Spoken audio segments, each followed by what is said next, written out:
But as we look at the rain threat, which will fill in this morning, OKC, Tulsa, Oklahoma, looking really nice. We're starting to see the clouds fill in, and we'll see that moisture inflow build throughout the day. But until then, I think your morning's going to be okay. When you look at radar, we've also now placed, along with radar, that level 1 storm threat from the Storm Prediction Center. It's a 1 out of 5. So it's a broad area of an isolated threat that goes from Texas, a little bit of New Mexico. It looks like New Mexico now included in that on the southeastern side, but all the way into Joplin, Missouri, and a little bit of Arkansas as well. Some of these areas, by the way, when we talk temperatures, we had a record high, a record warm November day out of, I believe that was Fort Smith, Arkansas.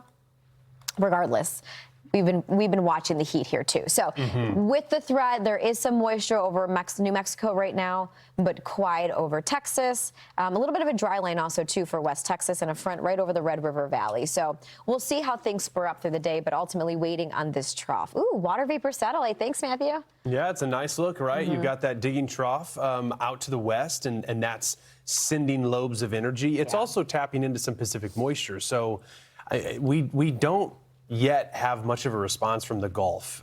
The Gulf is going to act up later on, the Gulf of Mexico, because the winds and how they're oriented is feeding in that mid-level moisture. Yeah. But it's, you know, it's just a couple of minutes after 8, and we're waiting for storms this afternoon. So we've got several hours to go. I also think it's impressive that closed low is still trying to move away from California. And it's the same low that brought some of the rain over the weekend. So you do have quite a bit of moisture, and this is showing where that mid-level moisture is, and perhaps we're starting to see that in the form of clouds in some spots. But that's also streaming in, and we'll see dew points even at the surface be able to reach the upper 60s to about 70, maybe a little bit above 70 in spots today.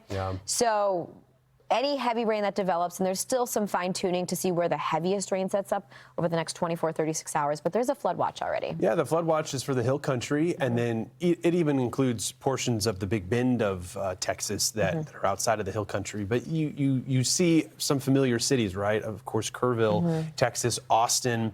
So this area has been pretty dry. We're not expecting incredible amounts of rain today, but there could be maybe a widespread 2 to 3 inch rain. I know the pockets are guidance from a numeric standpoint, 5, maybe upwards of 6 inches before Friday wraps up. But that's over the next 2 days, so it should be manageable. We're not expecting anything, incredibly heavy. Like what we've seen. This year, and especially in hill country. For Thursday to Friday, the flood threat does expand into Oklahoma, Arkansas, and into the Ozarks, even St. Louis with that level 1 threat. So paying attention, it's also just a heightened awareness because we do have a lot of folks that are traveling, maybe heading into areas you're not all too familiar with. Perhaps you're visiting family. When you talk about the potential rain totals, and for that reason with the flood watch, this is where we could likely see maybe nearing half a foot of rain by the time this is done as we head towards Friday.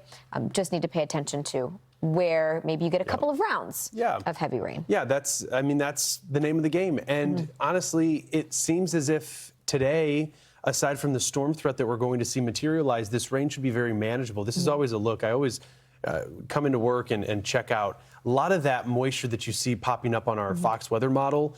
That's an indication of low-level moisture moving in from the Gulf. It's probably not rain. I mean, maybe a couple of streamer showers, but the organized stuff, the complexes and clusters will be positioned more so in San Angelo down to, I guess Junction is there close to Austin. Killeen, Abilene, which hit 90 degrees this week, broke a record in Abilene. That's wild. But that's the first couple of rounds that'll be moving through, and then we just have to wait for the next wave. That'll help knock down some of the temperatures, and then we get another knockdown back towards about average or so by the time we get into early next week. This is a look at some of the potential totals. Since November 1st, we've had really no rain in Fort Smith, San Antonio, Dallas, Little Rock. So I think this could be, obviously it'll be beneficial. When you get used to not having rain, I know instances where we've recently experienced that in the Northeast, it was kind of nice.